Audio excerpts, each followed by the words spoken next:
Delegating the authority to someone else doesn't imply escaping from accountability. Accountability will still rest with the person having the utmost authority. Responsibility is the duty of the person to complete the task assigned to him. A person who is given the responsibility should ensure that he accomplishes the task assigned to him. Responsibility without adequate authority leads to discontent and dissatisfaction among the person. Responsibility flows from bottom to top. The person held responsible for a job is answerable for it. Now, if you look at the other way around, authority is from top to bottom, but responsibility is from bottom to the top. Accountability. Accountability means giving explanations for any variance in the actual performance from the expectations set. Accountability cannot be delegated. For example, if A is given a task with sufficient authority and A delegates his task to B and asks him to ensure that task is done well, the responsibility rests with B, but accountability still rests with A. The top level management is most accountable no matter what happens. Accountability, in short, means being answerable for the end result. Accountability can't be escaped. It arises from the responsibility. Now, what are the importance of delegation? Delegation is one of the most important management skills. Delegating is nothing but internal outsourcing. So what we call outsourcing in delegating, in a corporate world, simply means internal outsourcing, getting people from within your team to help you carry out your responsibility. The main purpose of delegating is time management so that you can concentrate on bigger and main assignments which need your attention. Good delegation saves you time, develops your team, grooms your successors, and motivates them. Poor delegation will cause you frustration, demotivates people, and confuses the other person and fails to achieve the task or purpose itself. Now, quickly, why people do not delegate? People do not generally delegate due to wrong mentality. So number one reason why people do not delegate is wrong mentality. Some of the reasons that people usually fail to delegate are: do not understand the need to delegate, lack of confidence to delegate, do not know how to delegate, failed to delegate in the past, like particular jobs, and all of that. Of course, we've also discussed some of these other hindrances like fear, lack of trust, lack of resources, as also part of the things that could result to hindering delegating. Now, what are the consequences of not delegating? Information and decision-making not shared by the group. Leaders become tired and are worn out. When leaders leave groups, no one has experience to carry on. So when you don't delegate, there'll be no mentoring, there'll be no coaching. So succession will be difficult. Group morale becomes low and people become frustrated and feel powerless. When we do not delegate or do not delegate right, these are part of the consequences that we face. The skills and knowledge of the group organization are concentrated in few people. That means knowledge sharing, experience sharing is low, which affects organizational performance at the end of the day. They have new members don't find any ways to contribute to the work of the group. So where there is no delegation, you could see someone being hired 1 to 3 months, he still doesn't know the bearing of his work. Like currently I have a young man who got a job, I think since January, but he has not resumed. They are paying him salary, but he has not resumed. He's working with a federal ministry, okay, a federal ministry here in Abuja. He has not resumed, but he's still collecting salary, okay. This I'm going to say may sound funny, but is somewhat funny. A man had his wife working with government, and for like 1 year, they were paying the wife, and the wife was not going to work. And she asked the wife to resign. So the question is, did the man do a good thing? He feels like the wife is not doing any work. So why should they be paying her? He wanted her to get the work, not because of the pay, because he wanted her to learn from the work. So if she has spent 1 year already and you're still paying her salary, and she's not getting to know about, she doesn't even know which office to report to, okay? All she knows is that every month they pay her, and that's all right? So did the man do a right thing or a wrong thing? You can share your answer in the chat room. Goals of delegating. Delegation can be used to achieve various goals, such as to empower team members to perform the task. Okay, to free up manager to be manager and not a doer. To train team members to perform tasks. To let team members handle complaints. To show that leadership does not mean you have to be in charge of everything. Okay, then push down work to the lowest level that can perform the task. So by delegating, it helps us to push down the work to the lowest level that will perform the task, and then help us to motivate associates, relinquish authority in the most appropriate way, free them to perform the tasks, like free managers, and then help the subordinates to perform the task. And then to not micromanage team members, to eliminate the risk of micromanagement of team members. Now, quickly, what are the benefits of delegating? Benefits of delegating: increases associate responsibility, ownership, and enjoyment, builds team environment. Associates gain knowledge and skills, ensures tasks are done timely, allows for day offs and flexibility in scheduling, reduced turnover because motivated and engaged employees don't terminate. Increased consistency, as people know why we do things. Then teamwork, get all involved. No more you are telling them, but them doing and motivating each other. Okay, so in teamwork, get them to be much more involved. Know more of what you need to tell them, know how to motivate them, and also be a team player, so that it will not just be a thing of I talk, you walk. No, it has to be that you empower them, right? So that they go ahead and do and also motivate themselves. Then trains individuals for the next level, allows to meet all deadlines as lots of us are doing. Then lets things run the same way when manager is on leave as when manager is present.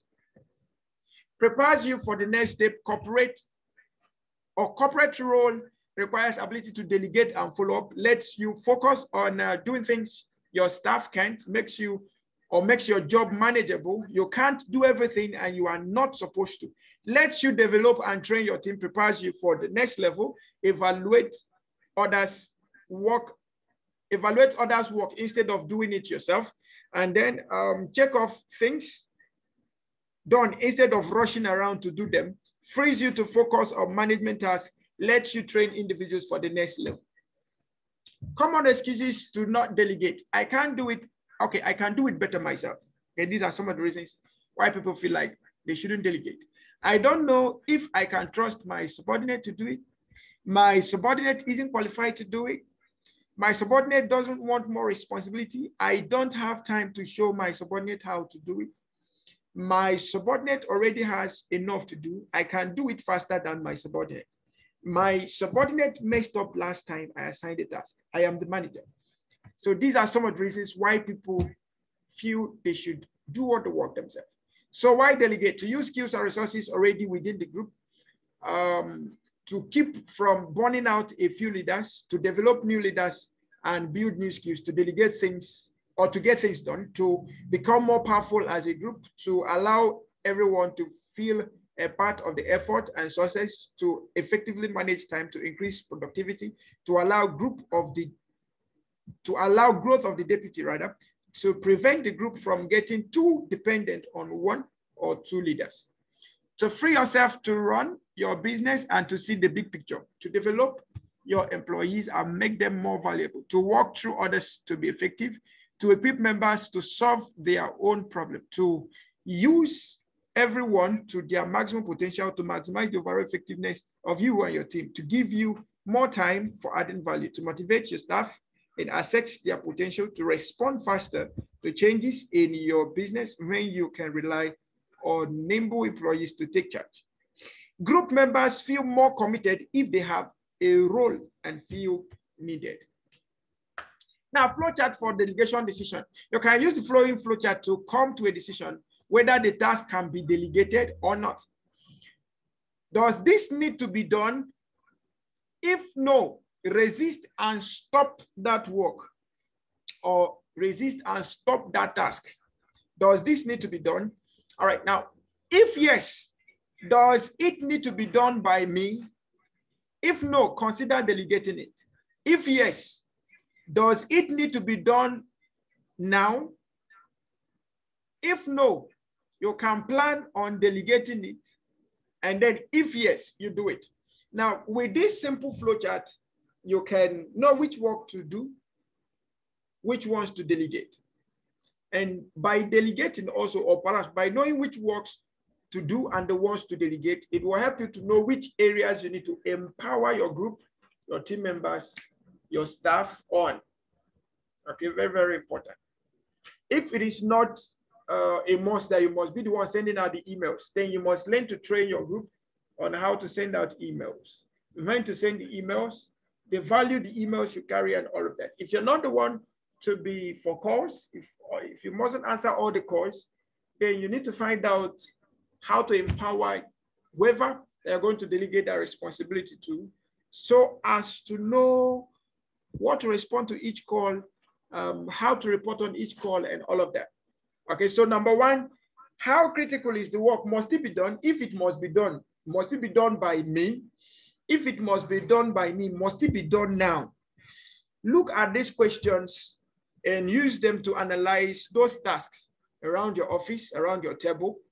Okay, basically what I do is that every week I have a chart. Maybe not every week, but at least I have a chart of what I need to do over a period of time. So if I have a 1 week tasks, list of tasks that need to be done, I need to find out which ones I need to focus on. The priority task, I focus on them.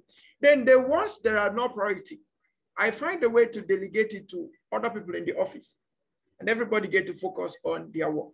And then in our organization here, for those of us that are within the admin group, we have this book that we call the performance workbook. Is what do you call it now? All these long notes, all these 10-in-1 long notes, all right? I intentionally bought it for the team. And what we normally do there is, in your office, when you come on Friday, you list out all the things that you think you should be doing next week. So from Monday to Friday, you should list out everything. You put a date. So if it is April 1st to April 5th, you list all of the things you're expected to do. All of the offices do that in that performance book. Everybody does that. And then the supervisor in charge goes through each of the lists. And the essence of going through each of those lists for each of those tasks in those offices is to find out which of those tasks are priority. If you list some of the tasks that are not priority, the manager or the supervisor can tell you, this one, let's move it to this other week. All right. Now, what will now be your job?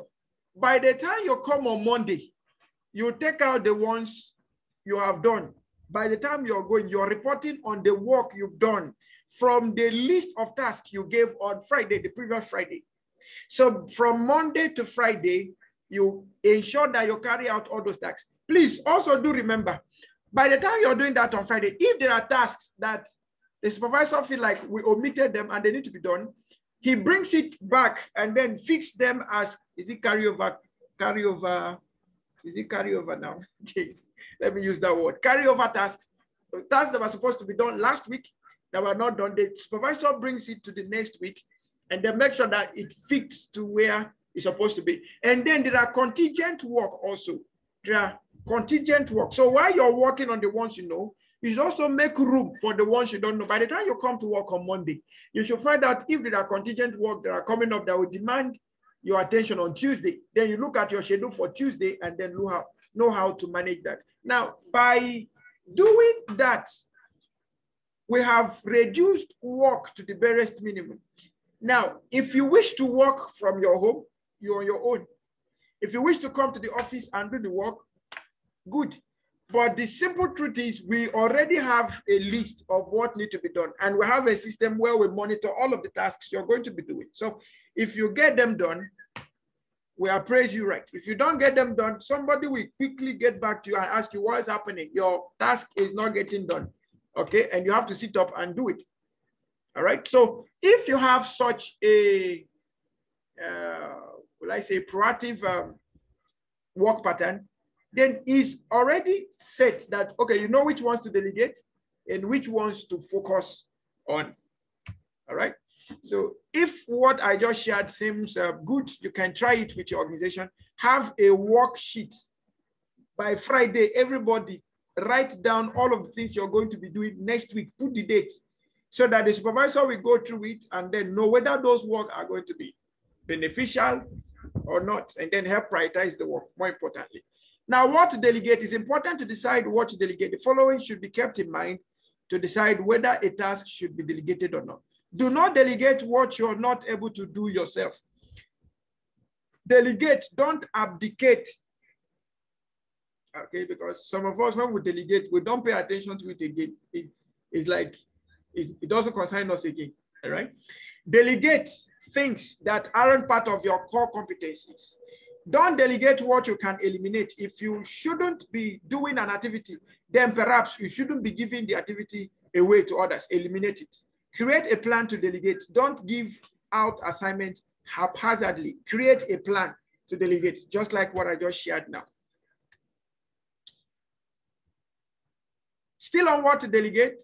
Hence, why deciding what to delegate? Remember that you should delegate any task that your subordinates can do. Better tasks or tasks they can do better than you, at least less expense than you, with better timing, as part of their normal functions, as a contribution to their training and development, to assess their suitability for their promotion. All of this could be reasons why we could sublet or perhaps delegate to people internally. Now, quickly, what tasks should we not delegate? It is critical to remember that all tasks are not equal. Hence, all tasks cannot be delegated. As a manager, it is important for you to discriminate and decide which tasks cannot be delegated. So what should we not delegate? Generally speaking, we should not delegate leadership for our people. We should not delegate anything our immediate boss wants us to do personally. We should not delegate promotion, praise, and discipline for our immediate subordinates. We should not delegate selection, training, and performance appraisal for subordinates. We should not delegate a concentrated focus on our value-added priorities. We should not delegate our overall and planning for our area of responsibility. We should not delegate performance evaluations, disciplines, or praising employees, tasks involving confidential information, company-wide decision-making, managerial responsibilities like team building or employee development activities where objectives aren't well defined. Now, quickly, how do we delegate? How do we delegate?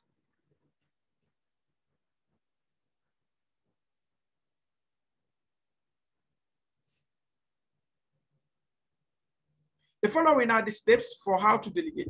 Decide what to delegate, choose the right candidate, communicate objective, relinquish authority, monitor progress, let go, give credit. Now, quickly, in detail, decide what to delegate. Decide which tasks need to be delegated. Choosing the right candidate, choose the right person to delegate the task. The right person need not to be the most experienced or smartest. Choose people such that to train them and let them grow. Communicating objective, tell what, why, and when. Define expected outcomes or results. Don't tell how. Provide project constraints and deadline. Relinquishing authority. Encourage independence. Allow the delegate to make decisions. Don't second gaze. Monitor progress. Ask for progress reports. Agree on follow-up dates and time. Expect mistakes. Meet with the employee to make sure things are getting done. Set progress meetings in advance.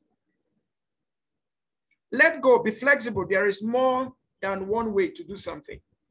Then give credit, provide praise and feedback, give credit where credit is due. Publicly, let everybody know who did it. When should I delegate? The decision to delegate the right kind of task to the right person and at the right time is critical. Here are a few reflection questions that you should ask yourself about each aspect of the work you should or you do to make the decision to delegate or not. Is this a task that only I am supposed to do, or is it okay to let someone else do it? Will another person be able to handle this task? Is this task taking up too much of my valuable time that I can actually need to use to, or that I actually need to use to communicate, coach, and develop my team, or help them with leaders training? Am I sticking to this task because it feels comfortable, or am I used to doing it? Do I need, or perhaps do I do this menial task because I can do it so well, or I do not want to give up that comfortable feeling? Am I hanging on to the task, although I do not want to do it because I think no one else will want to? Is it possible for someone else to do this task? We then need leadership training to be able to do it. Now, these are some of the questions you consider. Who should you delegate it to? An important aspect of the delegation process is selecting the right person to delegate the tasks to. There are various factors that you need to consider for this, such as simplifying or altering the task to suit the competence of available staff. Person should be found who possess the correct level of expertise, the availability of various individuals of the staff, the expertise level of the person, the experience, knowledge, and skills of the individuals as they apply to the delegated task, the confidence level of the person, the willingness and responsibility of the person to complete the task as his own, the individual's preferred work style. Will your delegating this task require reshuffling of other responsibilities and workloads? You can select the expertise level of the person depending upon the complexity of the task and the particular demands of the individual task. Now, quickly, let's look at levels of competence of people before delegating to them. We have the novice, we have the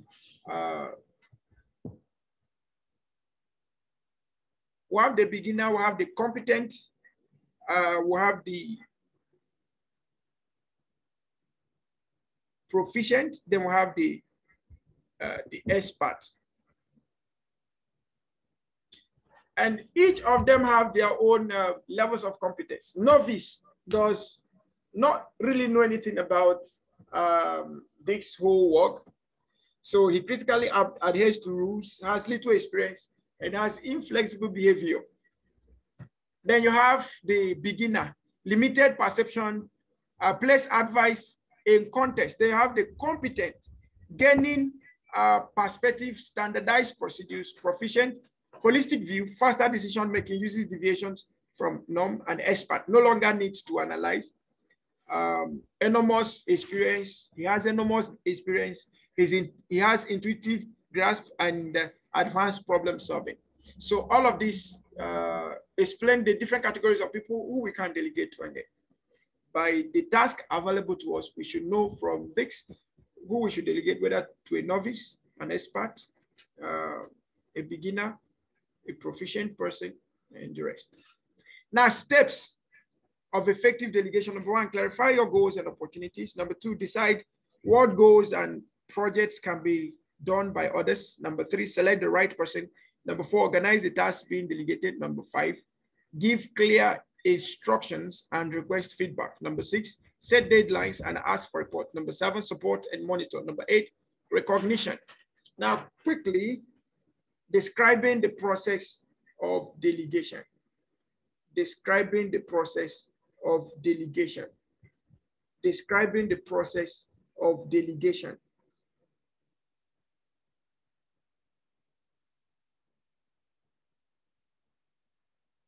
Describing the process of delegation.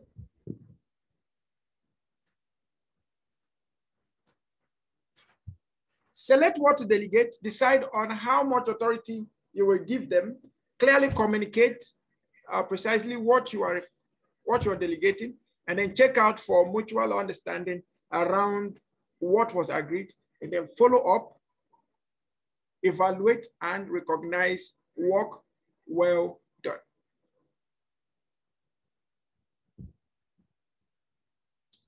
Okay, quickly, let's take a break and then we'll be back in a moment. Please, let's take a break. Just 2 minutes break and we'll be back. So now quickly, let's look at the delegation process in detail. The first one is selecting what to delegate. Pick a task or new responsibility that is perhaps less challenging to you, but will stretch and develop the employees in question. Then stipulate the goal, the result you are looking for, and how it will be measured. Deciding on how much authority you will give, clarify which decisions they can make totally on their own, can make but keep you informed, must run by you first for approval, will be making jointly with you, must have you make for them. The best practice is to hand off as much as you personally can tolerate and the situation will allow. And as the situation will allow. Then the next one is clearly communicating precisely what you are delegating. Cover what is to be done by when, why, given the background and reasons, allowable resources, any limits on their authority for decision-making, and of course, the benefits to them for taking on this responsibility. Strive for mutual understanding and agreement. Checking for mutual understanding around what was agreed. Reach a verbal contract or agreement of various aspects of the delegation. Provide support as appropriate by scheduling periodic progress update meetings. Use this as your opportunity to coach, guide, challenge, and encourage your protege or employee. Then following up, evaluating and recognizing work well done. Use delegation to find the right fit between employee skills and the work to be done. Motivate your employees by giving them challenging tasks. Praise and give credit for any work well done. 6 principles of delegation. Know yourself and your team members. Assess strengths, weaknesses, job situation, and skills. Understand the limitation and job descriptions. Know the job requirements. Keep communication clear. Keep communications clear, complete, and consistent. Evaluate, review what happened, and measure results. Simple delegation rule. A simple delegation rule. Delegation is one of the most important management skills. Delegation is a very helpful aid for succession planning, personal development, and seeking and encouraging promotion. It is how we grow in the job. Delegation enables us to gain experience to take on higher responsibilities. Delegation can be used to develop your people and yourself. Delegation is not just a management technique for freeing up the boss's time. A simple rule to delegation. A simple delegation rule is the SMART acronym, or better still, SMARTer. It is a quick checklist for proper delegation. Delegated tasks must be smarter. Let's look at what SMARTer stands for. Every delegation needs to be specific, measurable, agreed, realistic, time-bound, ethical, and recorded. Every delegation needs to be specific, measurable, agreed, realistic, time-bound, ethical, and recorded. One more time. Every delegation needs to be specific, clear enough for the person to know what he or she is doing, why he's doing it. Measurable, there should be end results that we will use to define whether the objectives of that delegation were achieved or not. Then the delegation must be agreed on by the parties involved, both the superior and the subordinate. The delegation based on the competencies of the person must be realistic that the person will be able to achieve it. Delegation must have time frame. The delegation must be ethical. It must be done within the confines of corporate ethics. It shouldn't be deviations from standards. Okay. then the delegation need to be recorded. Okay. How do we mean by being recorded? There should be documentation of what transpired. There should be documentations. Okay. Reporting need to be reported. Okay. Effective delegation, it is not just enough to delegate a task. It is important to effectively handle the delegation process. Good delegation saves you time, develops you people, grooms a successor, and motivates. Poor delegation will cause you frustration, demotivates and confuses other person, and fails to achieve the task or purpose itself. So it is management skill that is worth improving. Why delegating? Be ready to let go. Be open to doing things differently. Receive complaints. Receive complaints. Associates need to get used to doing things differently. Provide feedback. Learning takes time rather. Switch things around. Give everybody a chance. Do it again. Delegation has to be practiced to make it perfect. Prepare yourself for the inevitable. Watching another person to do work is tough. So when you may do it better. Follow the chain of command you created. Associates will be frustrated when one of their own is put in charge. Refer concerns to the project lead. Be a mediator, not a dictator. Give feedback and have positive and constructive things to say for each task completed. Every 3 months, switch duties. Great for training and growth. Plus, everybody learns how hard some tasks are. Mind map for delegating. Checklist for delegating. So we have briefing. Under briefing, we have coaching, talk over the details, set the scene, describe the background, set standards, and report progress. Then we have choosing the people. Under choosing the people, we have asks, kings, queens, jacks, jokers. That's to say, know your team members. So who are the novice, who are the experts, who are the beginners, who are the, whichever category they are, how competent are they? You need to know them. Then also matching the task to the people, all right? Then know the facts, feel the support. Then we have part of the checklist for delegating, we have the monitoring process. Under the monitoring process, we have checking, advising, reviewing, and giving credit. Then we have choosing the task, obtaining commitment, supporting mistakes, showing trust, and letting go. These are all of the things we should be expecting when delegating. Tips for delegating: make sure the standards and the outcome are clear. What needs to be done, when should it be finished, and to what degree of quality. Delegate the objective, not the procedure. Outline the desired result, not the methodology.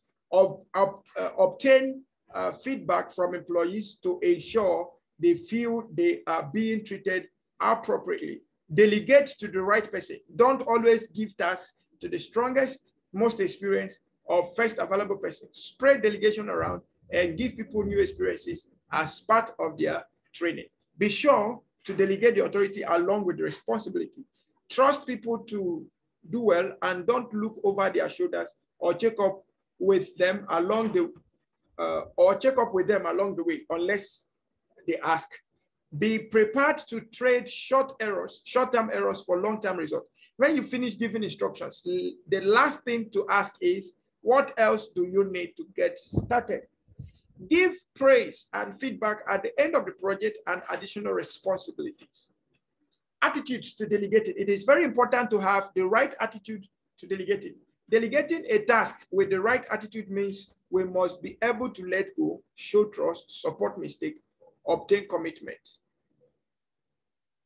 Now, quickly, let's look at briefing.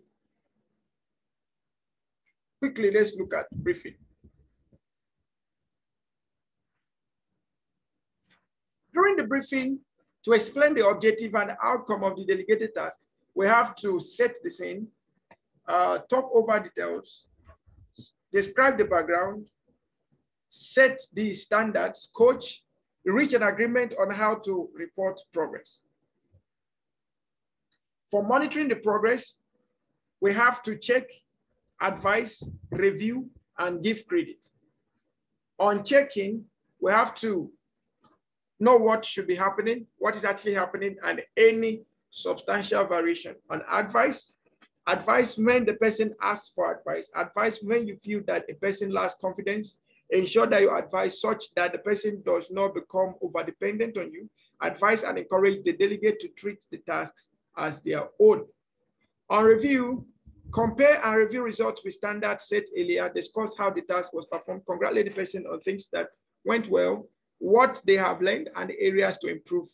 Then on giving credit, give positive feedback, which makes all the difference to the delegate. Give credit where credit is due. Praise the person for any part of the job which is well done. Now, looking at these levels of delegation,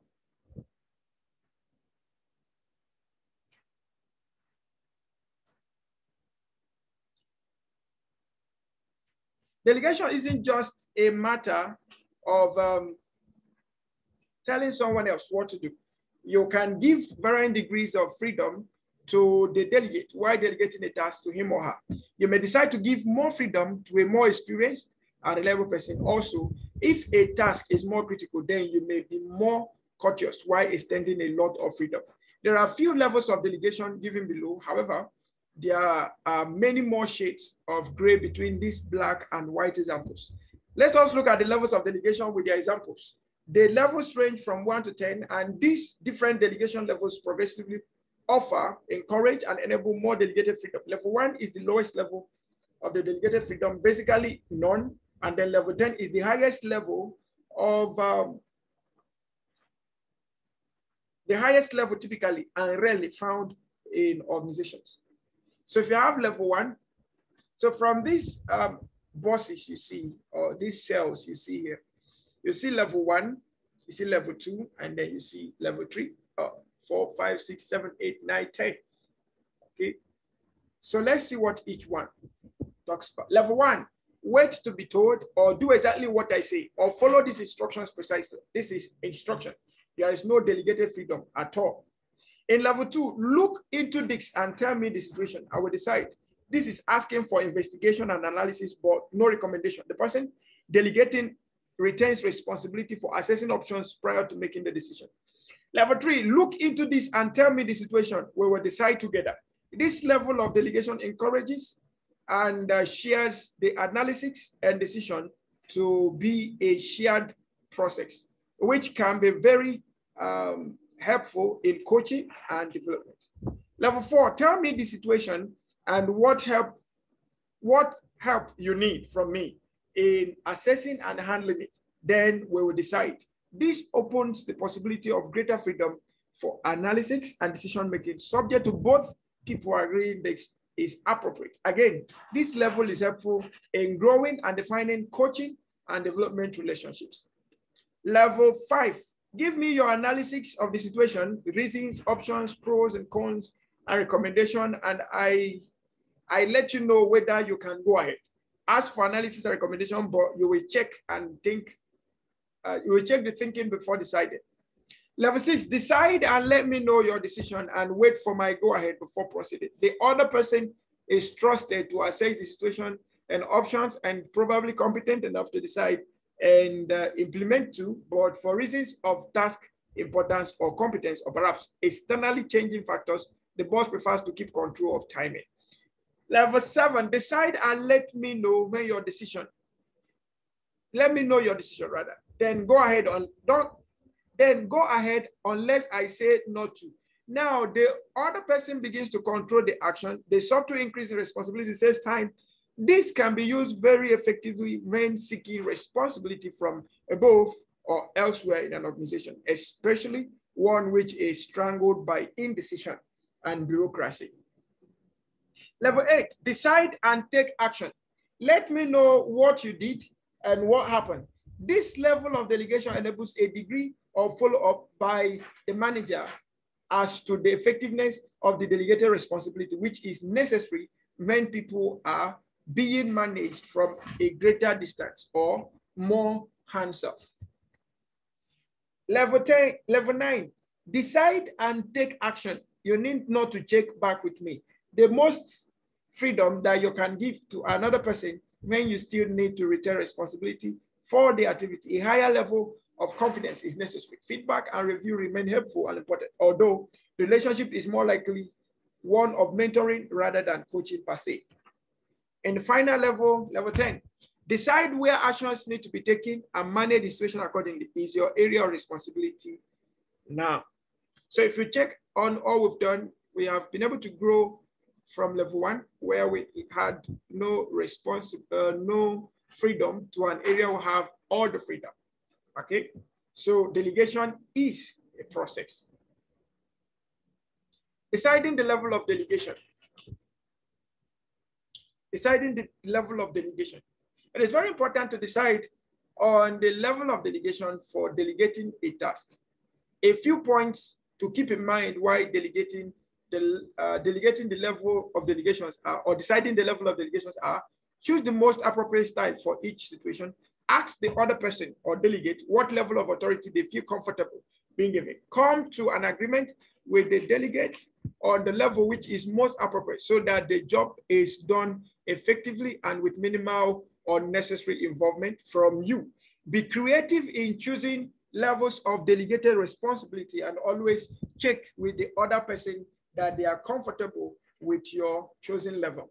While choosing a level, always remember that the rate and extent of responsibility and freedom delegated to people is a fundamental driver of organizational growth and effectiveness. The growth and well-being of your people and of your own development and advancement. Use the highest level of delegation to allow most freedom to the other person when developing a successor. Contracts. Contracts are also generally referred to as psychological contracts or emotional contracts. These expressions describe the process of agreeing with the other person what they should do and the expectations linked to the responsibility. Contracts are crucial while delegating because people cannot actually be held responsible for something to which they have not agreed. Moreover, the delegate will feel more committed to delivering a responsibility if he's been through the process of agreeing to do it. This implies that he might have some feelings about the expectations attached, such as timescale, resources, budget, and so on, even purpose and method.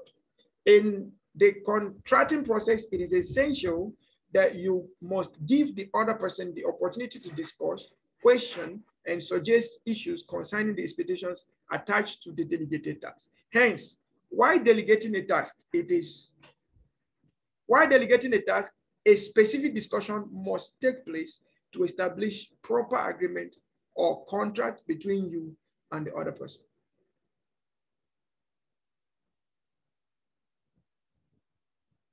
Now, as we begin to round up, let's look at the types of delegation.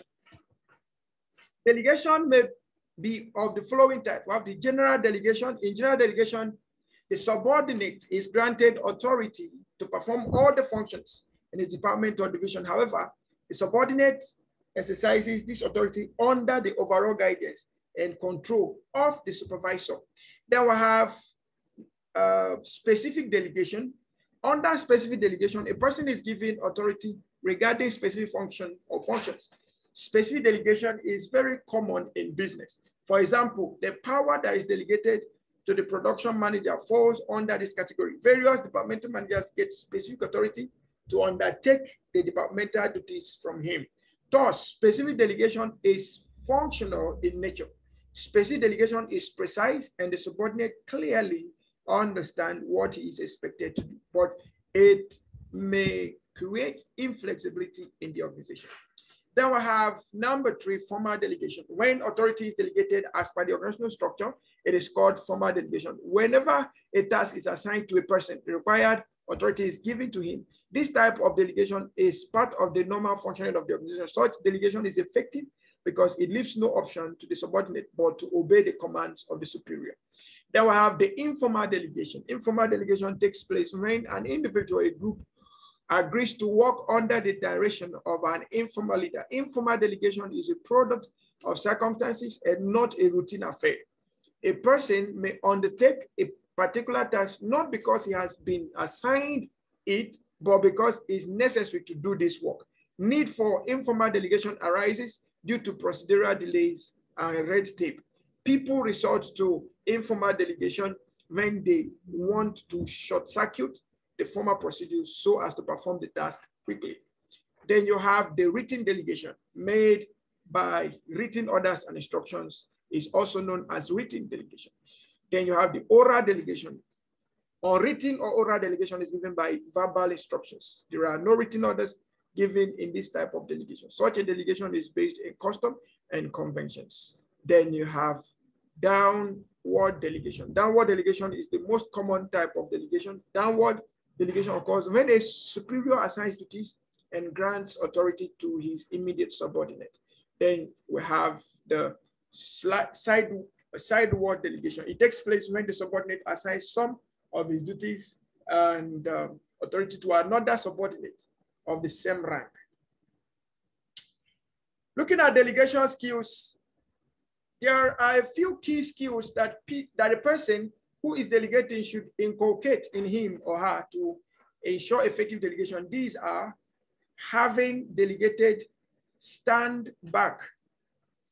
Having delegated, stand back. So learn how to stand back after delegation.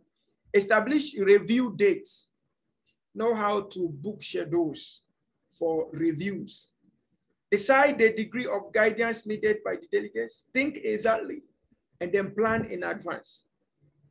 And then finally, the barriers to delegation. A successful delegation is beneficial for the manager as well as for the subordinate. However, there are certain barriers to delegation that hamper the delegation process and make the delegation task tough for the manager as well as the subordinate. Barriers to delegation. Some of the barriers are as follows. Habitual barriers: I'm the best, no time to trade, insecurity, less control, keep busy, company policy, partial delegation, lack of interest of subordinates. In the habitual, many managers have the habit of not sharing their job and responsibility. They resent delegation as they feel that only they are responsible for their task and no one else could perform their job. I'm the best. Many managers feel that only they can perform their jobs with greatest accuracy and quality. No time to train. Many managers feel that the subordinate lack training and qualifications to do the manager's task, and that the managers, instead of spending time in training a person, can carry out the job by themselves, or will end up carrying out the job by themselves. Insecurity. Many managers consider that delegating their job could cause the threat to their position and job. Less control. Managers feel that delegating the job to others lessens the control over the task, and it could be a challenge to track the progress of the task. Keeping busy. Many managers avoid delegating the task and love to keep themselves engrossed and busy in the routine task. Company policy. Although many organizations may support delegation theory, the company policies and procedures makes the entire delegation process cumbersome and difficult to achieve. Partial delegation. Many managers feel that they would lose control and hence delegate only part of the job, which in turn reduces efficiency and hampers time management. Lack of interest of subordinates. Managers may also avoid delegating tasks when they feel that there is a lack of interest and motivation on the part of subordinates for accepting new duty. Delegation stressors. We have loss of control, waste of time, compromising your own value. Loss of control. If you train your subordinates to apply the same criteria as you would yourself, then they will be exercising your control on your behalf. So people don't want to have loss of control. Waste of time. There is too much time spent on explaining tasks. The amount of time spent upfront is great. However, continued use of delegation may free you up to complete more complex tasks and or gain you some time for yourself. Compromising your own value. By delegating the task, the quality and output of the task are not controlled by you, but the responsibility of the task still lies on you. A case study. David Smith is a project manager and is very busy almost every day. He does not find time for developing and nurturing his employees as he is busy in his daily activities. Number one, what should Dave do to manage time to be able to develop his team? Number two, what kind of tasks should he focus on himself? Okay, and this is where we are going to be calling it a day. In summary, in this module, you've learned that delegating is the art of delegating or investing with authority to act for another, or the distribution of responsibility and authority to others while holding them accountable for their performance. Delegation is a very helpful aid for succession planning, personal development, and seeking and encouraging promotion. Delegating a task with the right attitude means we must be able to let go, show trust, support mistakes, and obtain commitment. Delegation isn't just a matter of telling someone else what to do. You can give varying degrees of freedom to the delegate while delegating tasks to him. You may decide to give more freedom to more experienced and reliable person. Also, if a task is more critical, then you may be more courteous while extending a lot of freedom. Thank you so much for your time for the class. Thank you so much. So we are going to, we've come to the end of